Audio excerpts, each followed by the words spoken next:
Gracias a Dios, hermanos, por este día. Quiero que volvamos al libro de Hebreos y continuemos el estudio que estamos desarrollando. Quiero que vuelvan al capítulo 6. Quiero recordarles que estamos en un paréntesis o en un espacio aparte que hace el escritor de Hebreos, porque viene hablándonos de la superioridad de Jesucristo como sumo sacerdote. Entonces, para darnos una cuarta advertencia, entonces agrega una parte bien grande en el libro de Hebreos, y que es el capítulo 5, en la parte del 5, y el capítulo 6, versículos 1 hasta el 11. Así que quisiera que volviésemos a leer este pasaje para estar bien compenetrados. Capítulo 6, versículos 1 al 11 de Hebreos. Lo hacemos en voz alta para que llevemos el pensamiento juntos. Dice: por tanto, dejando ya los rudimentos de la doctrina de Cristo, vamos adelante a la perfección, no echando otra vez el fundamento del arrepentimiento de obras muertas de la fe en Dios, de la doctrina del bautismo, de la imposición de manos, de la resurrección de los muertos y del juicio eterno.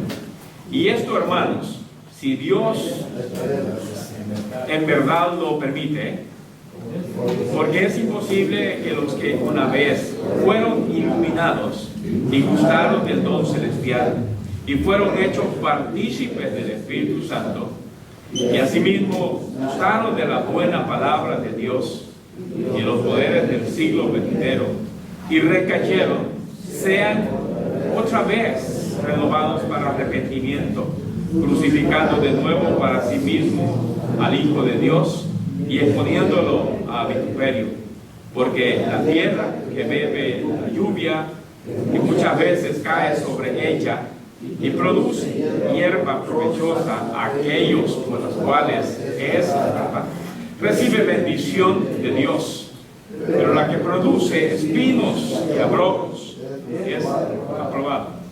Está próxima a ser maldecida, su fin es el ser quemada.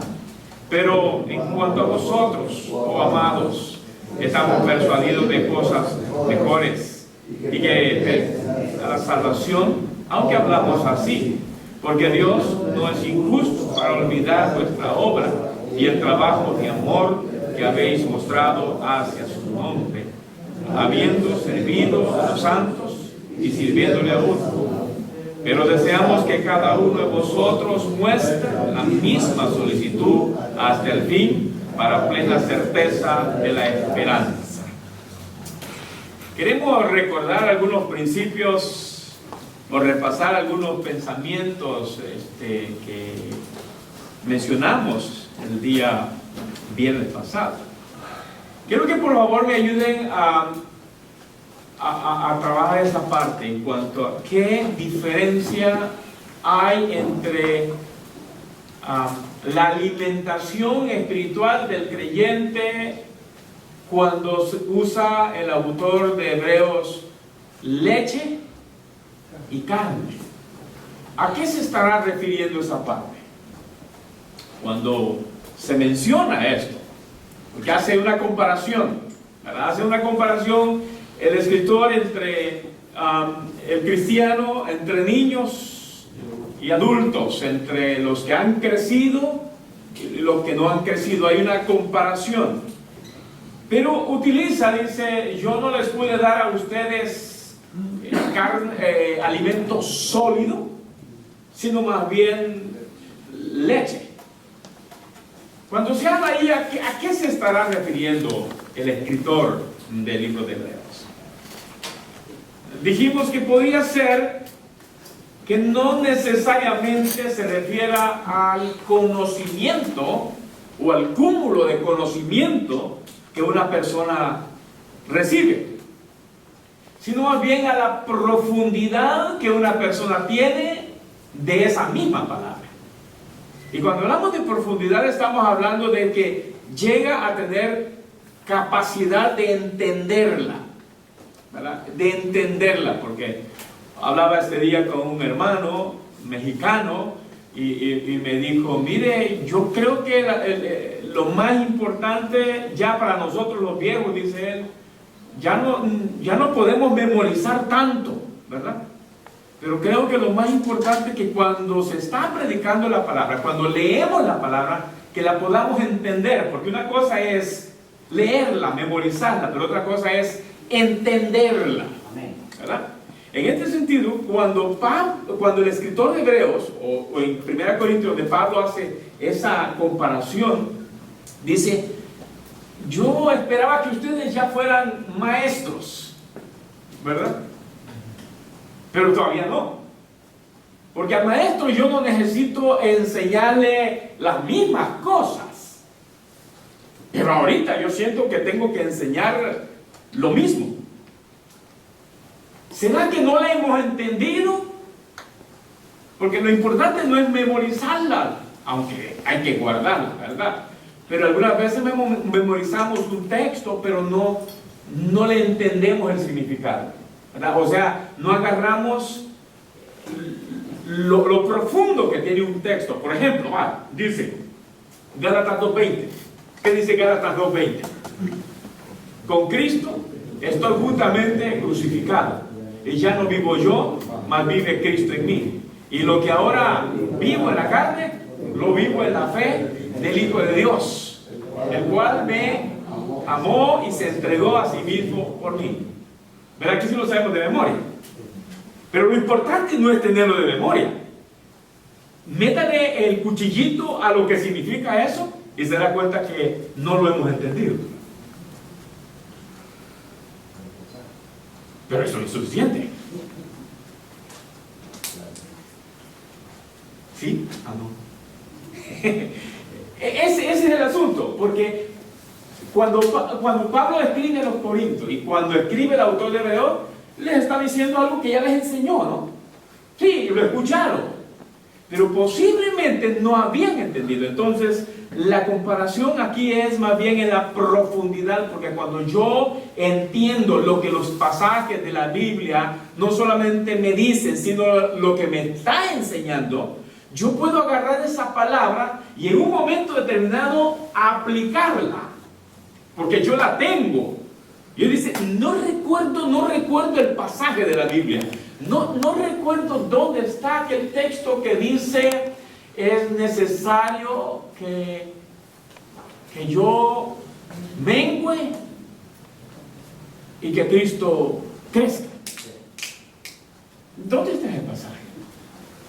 A veces uno dice, pues no recuerdo, pero sí recuerdo las palabras. Pero las palabras no es suficiente, porque vea el contenido, lo que significa el texto. Es necesario que Cristo sobresalga en mi vida, más que yo mismo. Entonces, esta parte. Por otro lado, hablábamos en que la vida, ¿cómo se llama? La madurez espiritual, el crecimiento espiritual, no es un estado, sino que es un proceso ascendente. Quiere decir que si yo tengo 1 año de ser cristiano, al tener 2, yo ya tengo que haber escalado un pequeñito peldaño en mi crecimiento espiritual. ¿Y en qué se va a ver el crecimiento espiritual? Básicamente se va a ver en la capacidad que yo tengo de poder aplicar la palabra de Dios en un momento determinado y tener convicciones en un momento crucial donde me dicen, ¿eres cristiano o no eres cristiano? Pues claro que soy. Esa parte es un proceso, hermanos. Es un proceso ascendente. Ahora, Efesios 4:13 dijimos, y que todos lo saben de memoria, hasta que todos lleguemos a la unidad de la fe y el conocimiento del Hijo de Dios, a un varón perfecto, a la medida de la estatura de la plenitud de Cristo. Ese es el texto. Cuando no entendemos esto, que la vida cristiana es de ascenso, y yo me quedo acomodado en un estilo de vida no de crecimiento, sino de estancamiento, yo corro el peligro de dar pasos hacia atrás. Fíjense qué interesante. Ningún cristiano que se queda conforme, acomodado a un estilo de vida tranquilo, sin exigirse demasiado en la vida espiritual, puede estar seguro de que está para subir. Lo más seguro es que si alguien comienza a alejarse de Dios y comienza a acomodarse a un estilo de vida no tanto exigente en la vida espiritual, sino así, tranquilo, ¿verdad? Lo más seguro es que poco a poco ya no va a sentir mucho deseo de leer la Biblia. Posiblemente ya no va a sentir que le hace falta el orar. Más adelantito va a decir, no necesito ir a la iglesia. Va dando pasos hacia atrás. Y la cosa es que cuando llegamos a un estancamiento, voy a descender en mi crecimiento espiritual. Entonces estoy propenso a hacer cosas más desagradables delante de Dios, y que en vez de crecer, yo voy a decrecer. Y mi relación con Dios, lo que va a pasar es que se va a ir enfriando. Se va a ir enfriando. Y esto es natural, hermanos. Un matrimonio que no platica, que no se escuchan, que no conversan, que no pasan tiempo juntos, lo más seguro es que se van a estancar en esta relación y de pronto se van a acostumbrar, y es una relación seca, simple, vacía, y este punto es clave cuando Satanás ataca. La otra parte peligrosa es aquella, y yo mencioné esto, y la otra parte peligrosa donde Satanás ataca es cuando hay personas que se sienten súper espirituales. Cuando alguien se siente que ha llegado a la cima de la vida espiritual, el problema no es que sea mala persona, no. El problema es que el grado de confort, todavía no. El grado de confort, el grado de confianza me lleva a dejar ciertas fisuritas, porque dicen, no, ya eso ya lo sé, gracias a Dios. Sí, desde pequeño yo memoricé esos textos, así que no necesito volverlos a repasar. Ese grado de confianza me lleva a la autosuficiencia. La autosuficiencia al egoísmo, a la soberbia. Entonces yo dice, yo ya no necesito. Mire lo que está pasando con este movimiento en Guatemala, los iluminados. Hay un movimiento religioso que se llaman los iluminados, que ahora dice que ya no necesitan la Biblia, que no necesitan orar. ¿Por qué razón? Porque como ya tienen el Espíritu Santo, ¿para qué orarle a Dios? Si aquí está con nosotros. Pero esto lo que está haciendo es alejarse más de lo que la Biblia nos manda que hagamos. Entonces, el más espiritual siempre tiene la misma demanda que el que es menos espiritual, que es depender de Dios todos los días. Entonces, tiene que ir uno escalando. Exacto. Llamémosle con naturalidad. ¿Ve usted cómo crecen los niños? Normal. Vaya, se hizo grande. ¿Usted hizo algo para que creciera? No, tranquilo. Porque es el proceso natural. La vida espiritual, hermanos, es un proceso natural. Yo hago lo que hace un cristiano: leer la Biblia, orar, asistir al templo, estar con los hermanos. Son los elementos naturales. Y esto lo que va a hacer es darme el crecimiento que Dios espera. Cuando yo dejo de hacer estas cosas, yo corro el peligro de estancarme, acomodarme y decir, ya no necesito, y ahí comienzan los problemas.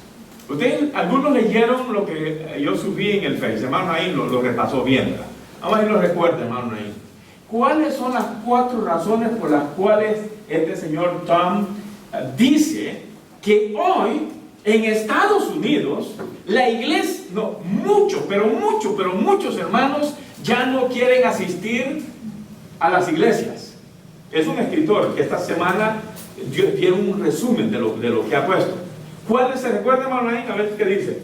Porque yo puse nada y dije, tienen que analizarse bien, porque el escritor lo pone, ¿verdad? Y tienen que analizarse bien, y luego hay más, por supuesto. La primera, un sentido diferente de la hospitalidad. Dice, mucha gente ya no quiere ir a la iglesia porque en el templo lo que encontramos es no una verdadera hospitalidad. Entonces lo que tenemos que hacer es mejorar ese asunto.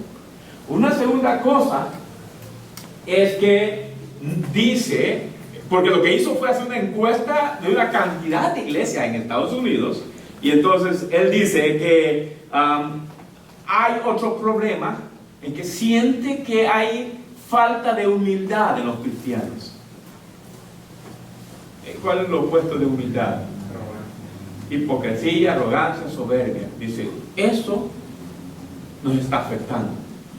Otra de las cosas que propone, dice, es volver a la palabra y darle un sentido real de que Dios es real en ese tiempo y que Él tiene poder para hacerlo.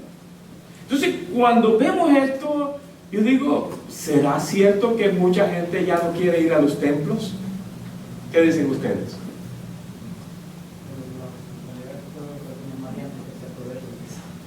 No. Obviamente, esos riesgos los tenemos, ¿verdad? ¿Sí? ¿Tiene que ver? Está hablando solo de los Estados Unidos. Sí, obviamente. Se ha hecho la encuesta acá en Estados Unidos. No tanto. Pero igual, esto es un reflejo de lo que puede estar sucediendo en otras partes, ¿no? Ahora, si ustedes recuerdan el texto de Hebreos 5:11, dijimos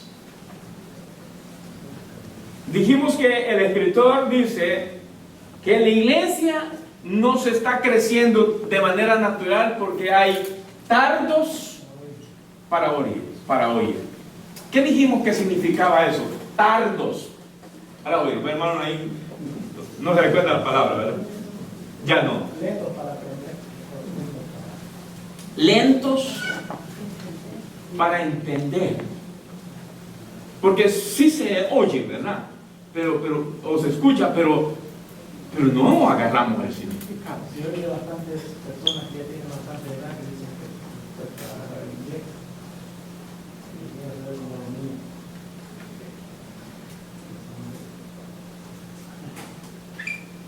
Y obviamente tenemos que reconocer que cada uno tiene cierta virtud y aprendizaje diferente a otro, ¿verdad?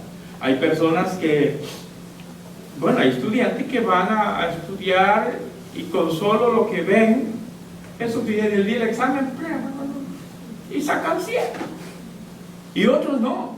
Tienen que anotar todo lo que va diciendo el maestro y luego estudiarle con ganas para sacarle por lo menos 80. De eso era yo. Sí, yo tenía un amigo que nos pusimos así del tú a tú a quien sacaba la mejor nota. La gran diferencia es que aquel hombre nos desvelaba y yo tenía que desvelarme toda la noche. Y sí, salimos igual, pero este hombre yo decía, y la respuesta cuando decía, mire, la venida de Cristo, si la venida de Cristo es antes de la tribulación, ¿a qué tipo de escuela de interpretación pertenece? Y me decía, no era A, B y C, yo tenía que explicarlo. Y él solo decía, premilenarista. Y yo le decía, bueno, es la escuela de interpretación que desde un principio dice que, y así una polvazón. Y al final decía, y que vendrá antes de la gran tribulación, es premilenarista.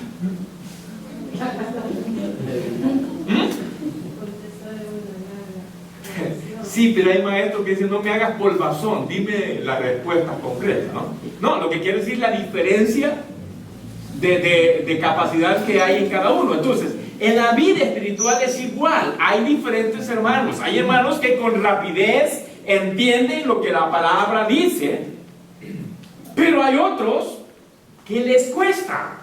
¿Cómo dijo? ¿Qué dijo? Y entonces nos cuesta, ¿no? Pero en este caso, el autor dice, tardos para oír. Vaya por favor a 1 Corintios 2:14 y a ver cómo lo compara San Pablo en ese versículo.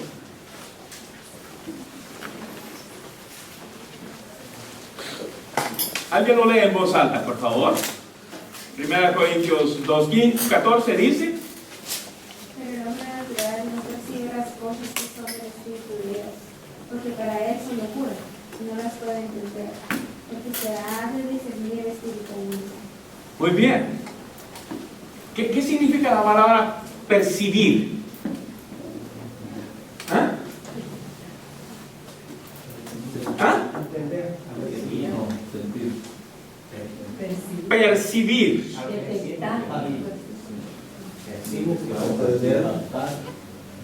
Comprender, entender. Que aquí es casi un sinónimo de entender, porque el hombre natural no recibe, no percibe, no entiende, no agarra, ¿no? Pero ¿de quién se está hablando allí? ¿Ah? De uno cristiano. Ya, exactamente, dice, el no cristiano no entiende las cosas espirituales porque aún no tiene al Espíritu Santo morando en él, y por eso las cosas cuando se le enseña no las entiende. Entonces, en este sentido, vean lo que dice el versículo 15 en ese mismo pasaje. En cambio, el espiritual juzga todas las cosas, pero él no es juzgado de nadie. Muy bien.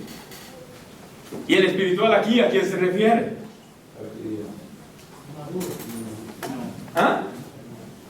Pero el espiritual, al hacer el contraste, se está refiriendo al Hijo de Dios, en ese sentido, porque ha dicho de un incrédulo, ahora viene y nos habla de nosotros los cristianos. Pero el espiritual sí puede entender la palabra de Dios. O sea, no solo oírla, no solo memorizarla, no solo recibirla, sino la entiende. ¿Por qué razón la entiende? Porque tiene el Espíritu Santo. ¿Qué es lo que nosotros necesitamos para entender lo que la Biblia de Dios, la Biblia nos dice acerca de Dios y cómo debe ser la vida cristiana? Ya tenemos lo necesario. Tenemos el Espíritu Santo, sí. Pero hay unas cosas, por ejemplo, en el Apocalipsis no se entiende. Y aunque uno sea, ¿verdad? Es porque quizás habla como en palabras, pero falta Bueno, Apocalipsis es otra cosa. Allí es otra manera de entenderlo. Tiene que tenerlo bajo otro concepto escatológico. No tanto el de entender el significado así como estamos hablando acá. No, allí es de meterse que es una literatura escatológica y todo eso es diferente. No, aquí es, miren, la Biblia dice, amaos los unos a los otros. Amén. Así lo dice, ¿verdad? Amad a vuestros enemigos. Así lo dice, ¿verdad? ¿Ah? Hasta. El natural no va a entender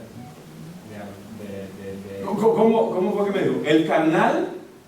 No, me refiero Al natural, el natural. No, aún el natural.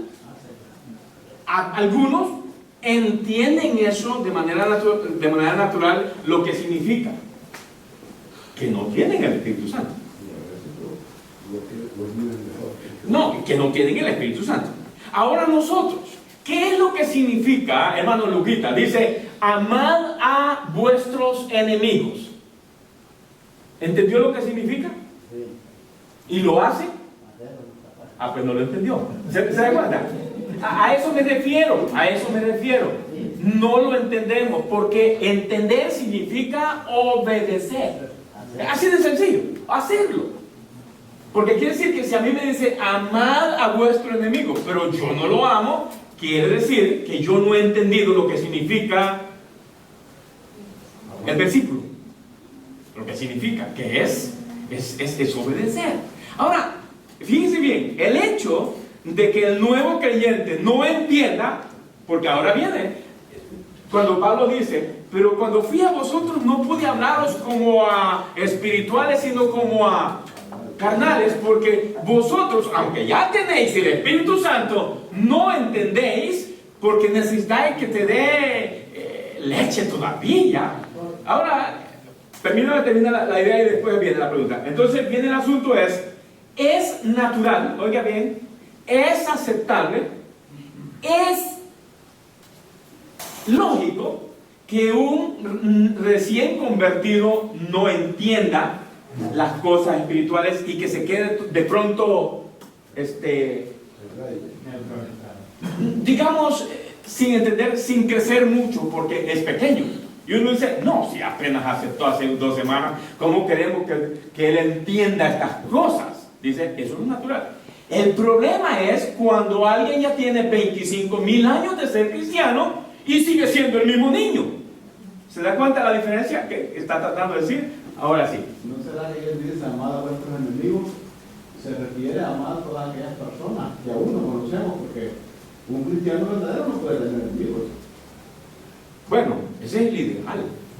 Bueno, Ese es el ideal, hermano. como para cristianos tienen enemigos. ¿Qué piensan ustedes, hermano? No necesariamente enemigos, sino que a alguien que a uno no le cae bien. Ok, es una cosa. No está, posiblemente no piensen en alguien que, una vez me salga no, tampoco, ¿verdad? Pero puede ser, hermano, pero puede ser que aún dentro de la iglesia haya personas con las cuales ni platicamos, ni nos miramos, ni nos saludamos, ni queremos estar cerca. ¿Ok? ¿Son ellos amigos? No, son hermanos en Cristo, pero hay una barrera de enemistad que no permite, o podríamos pensar en otras palabras, para no decir enemistad. Para diferencia. ¿Ah? Diferencia. ¿Indiferencia? Ajá. Ok, indiferencia, ¿qué otras? Para no decir enemistad, no, pues que entre nosotros, ¿cómo es eso? Que éramos enemigos, ¿verdad? Malos entendidos. Malos entendidos. Yo digo que ¿Ah? Amar al que no nos ama. Así dice la Biblia. Bueno, yo pienso que así lo deberíamos interpretar. Amar, ok, No nos ama, de verdad. esa persona no me ama, ¿verdad? Pero uno, yo sé que naturalmente, humanamente, uno ama al que más lo ama a uno, pero como amigo, digamos, ¿no? Sí, O como también hermanos de la iglesia. Sí. Siempre hay grupitos que son más allegados. más allegados. Uno tiene que pasar esa barrera y tratar de amar al que no lo tiende a amar a uno, casi ni igual o ni nada. Ok. Estamos tratando de suavizarlo. Estamos tratando de suavizarlo. Porque Juan no dice eso. Aún hace poquito dimos la lección, creo. Dice, si alguien te da tu cuentazo aquí, es algo diferente porque en el tiempo sí había enemigos y los que los arrastraban eran enemigos. ok, la mujer samaritana era enemiga de Jesús, ¿sí o no? Sí. Claro que sí. No, el problema es eso. Es que nos cuesta entender eso, ¿sí, hermano? No sé si fue el caso de Esteban que había recordado. Cuando el señor que estaba matando. Y el que dice, Y él, que la respuesta de él le dijo, Señor, no le tome en cuenta este pecado, perdónalo. O sea, llegar a ese extremo, a esa altura, realmente está demostrando que sí son enemigos, que sí le están odiando y le están matando. ahora bien, eso es madurez espiritual. Fíjense, no tiene que ver con santidad, con perfección, no. Capacidad de entender las cosas y poder resolverlas. Vea, Jesús está en la cruz y aquel ingrato que le dice, ay, tan chulo que eres, Jesús, como te amo. No, ahí mismo lo está maltratando. ¿Y qué dice Jesús? Bueno, y vos.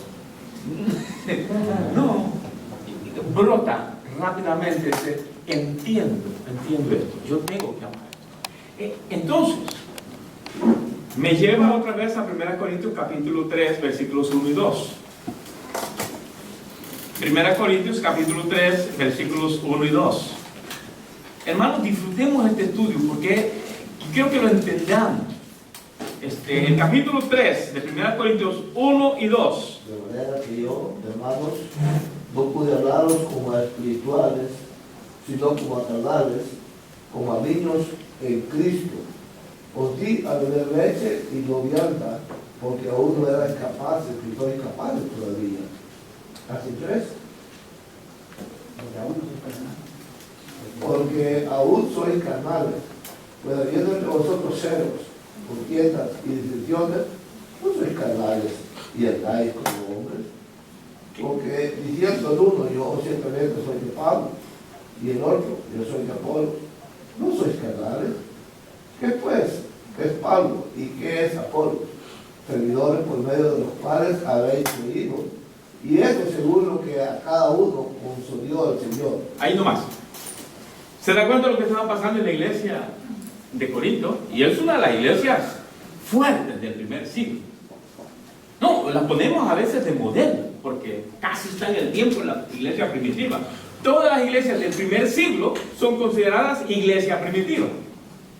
Y a veces agarramos el modelo ese, tenemos que volver a los principios y al estilo de comportamiento y vida de la iglesia primitiva, pero cuando vemos la iglesia de Corinto, usted va, todos los 15, 16 capítulos están dedicados a resolver un problema. Quiere decir que la madurez de una iglesia no significa ausencia de dificultades. No, significa capacidad de poderlos resolver y en vez de regresar, avanzar. Porque me dijo ahora este señor de México, hermano, ¿usted conoce una iglesia perfecta? Yo le dije, ¿Dios dónde está? Y alguien dijo un día, y porque donde esté, cuando llegue yo, ya se arregló todo.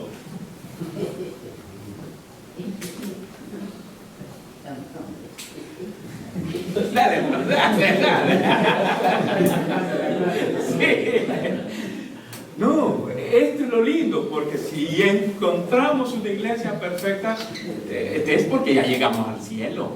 Ya llegamos al cielo. No, hay que irnos al cielo. Ahora, hermanos, el asunto aquí es, ¿sienten que es regaño lo que está diciendo Pablo en 1 Corintios 3? ¿Ah? ¿Sienten que es un regaño o es una amonestación o una palabra de ánimo? ¿Ah? Hermano, a ustedes, de repente si alguien les dice, usted es un gran carnal, hermano, ¿cómo se siente? ¿Ah? ¿Cómo? ¿Por qué?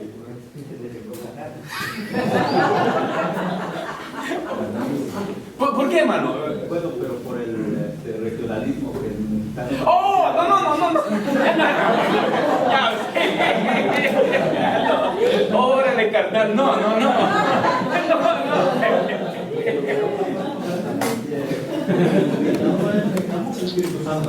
¿Verdad? Como que llega a ofendernos un poquito, que de repente alguien dice, oye, hermano Reinaldo, usted es un gran carnal. No, hermano, ya bromeamos. No, pero ¿ves lo que está diciendo Pablo? Con qué suavidad dice, cuando fui a vosotros, no pude hablarles como a espirituales, sino como a carnales. Ahora bien, quiero que pongan cuidado. Estos carnales son los mismos carnales de Hebreos a los cuales el autor les está hablando, hermanos, o tenemos que hacer una diferencia. Porque hay carnales por ser recién convertidos, pero hay carnales Los hebreos ya tenían un tiempo.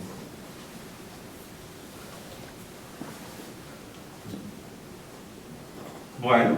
Si usted dice que no les puedo dar, tengo que volver a dar leche otra vez, significa que ya le di a dar leche a... Sí, claro, no. Sí. Ahora imagínense, lo que quiero decir es, cuando Pablo escribe a 1 Corintios, identifica dos clases de creyentes carnales. El que es carnal porque recién ha aceptado a Cristo y todavía no entiende las cosas espirituales, por lo tanto, de repente se le va a salir una mala palabra porque ayer aceptó, ¿verdad? Y era malcriado, tan malcriado que decía 10 palabras y de 10, 9 eran malas palabras y una era media buena.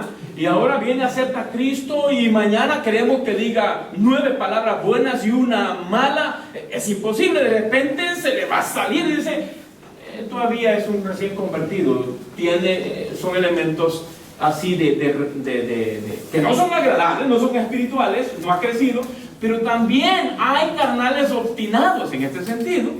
Son aquellos que tienen años y años y años y años de ser cristiano, pero no han avanzado, ¿ya? No han avanzado en la vida espiritual. Y ahí están, estancados, acomodados.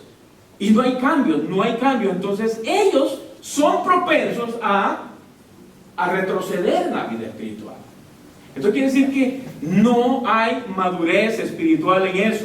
Ahora bien, hermanos, el autor dice, aún tenéis necesidad que os vuelva a dar leche espiritual. O sea, la palabra de Dios, tengo que volver a darles la palabra de Dios.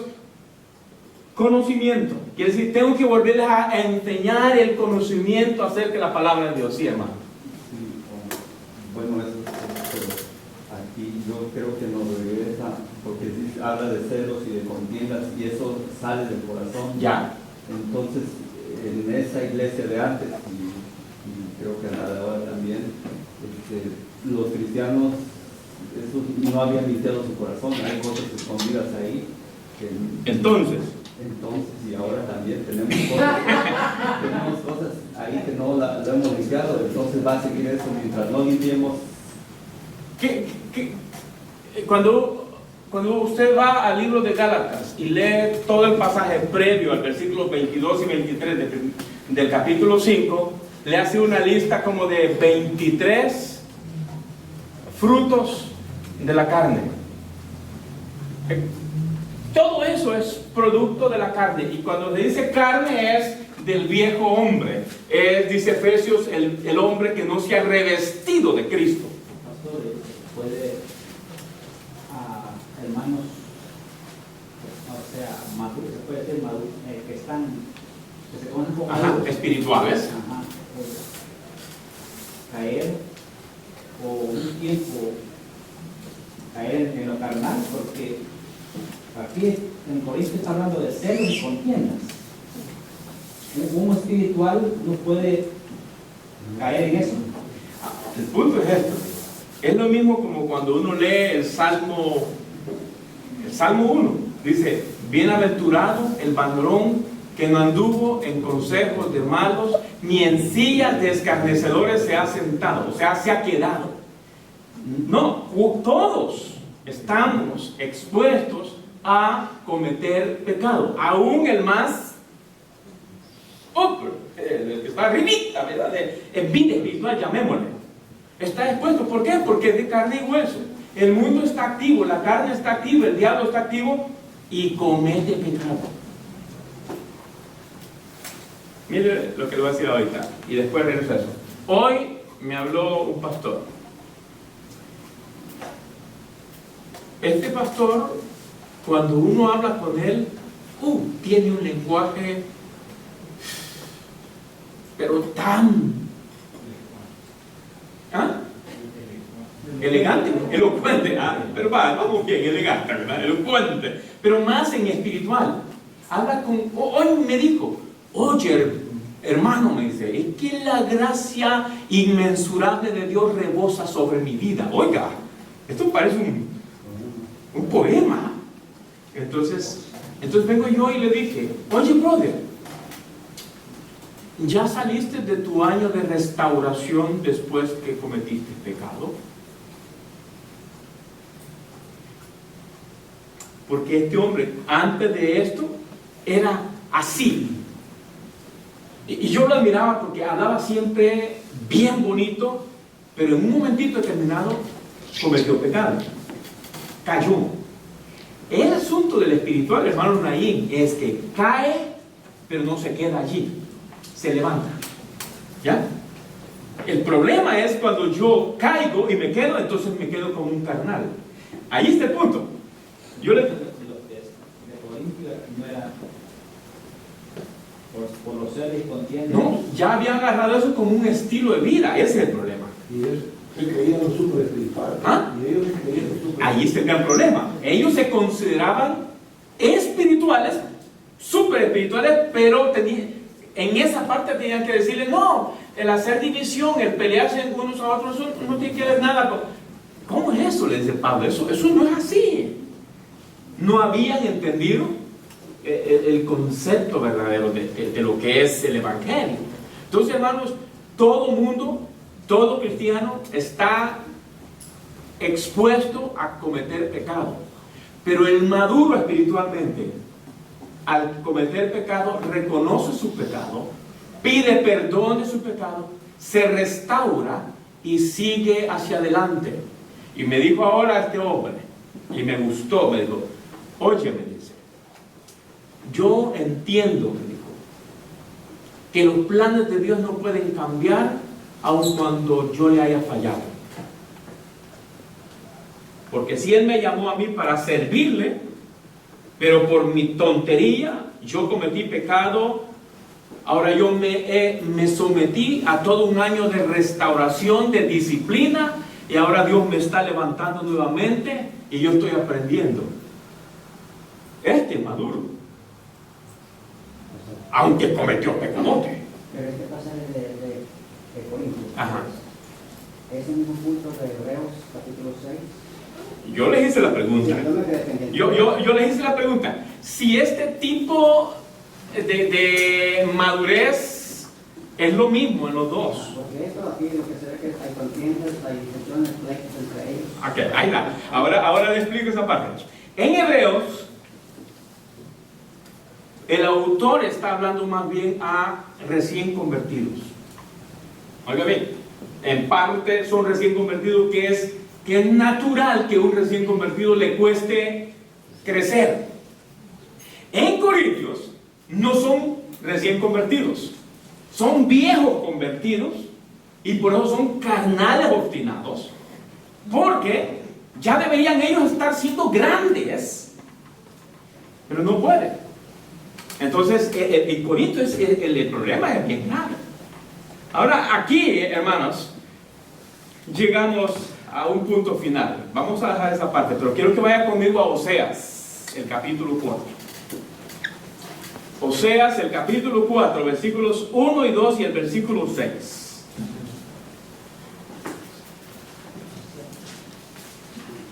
Oseas está despuesito de Daniel.